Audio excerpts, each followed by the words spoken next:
If you recall, doon po sa video ni Vice President, sinabi niya na no joke, nag-hire na siya ng assassin. Ano po.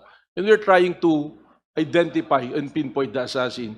And just to let you know, we have leads already. We have some personalities that we are surveillance at sinusundan po namin. But I have to caution you and immediately say that I apologize that we cannot name the names of those individuals naming sinusundan. But we are zeroing on several individuals already na maaaring yun po yung kinausap niya doon sa threat na ginawa po niya. Wait. Let me confirm. You said that you have leads about the assassins hired by the Vice President?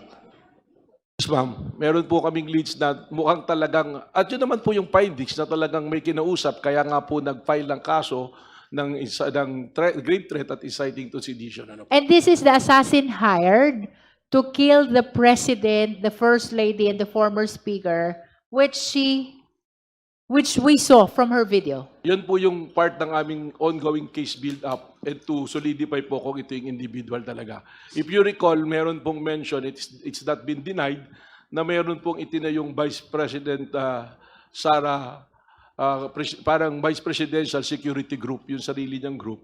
So, yun na lang, in general, we're looking on those individuals in the close associates of the Vice President.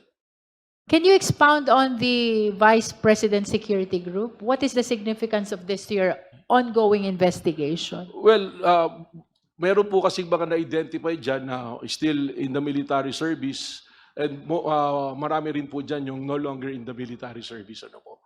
So remember, yung sinusundan po natin is the second highest ranking official of the country. So she has the network.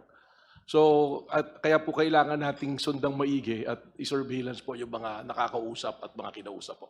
Is it correct to say that the subject matter of your follow-up investigation is the statement of the Vice President that he has hired an assassin?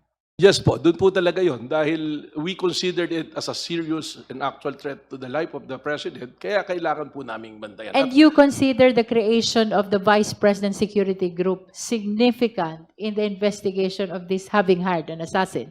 Para sa amin po, yes, because it is very unusual to a Vice President. If you will look at the history of other Vice Presidents, hindi po ganun karami yung security group na nakabantay po sa kanila.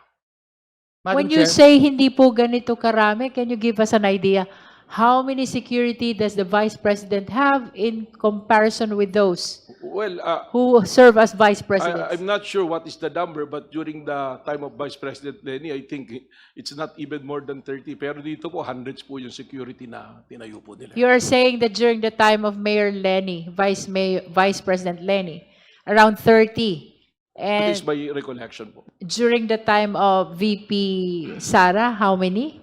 Hundreds po ngayon yan yung na-identify dyan By hundreds? Is it 100, 200? More than is, I think it's ranging from 500 po. Nagbawas 500? Makikita nyo naman po yan, di ba, dun sa paggasta nun sa confidential fund na mention po yan So this is 30 versus 500? Is that what you're saying, Director Matibag? So this is unusual po. It's not usual do sa comparison. And we're looking back also as far as the other Vice President at that time.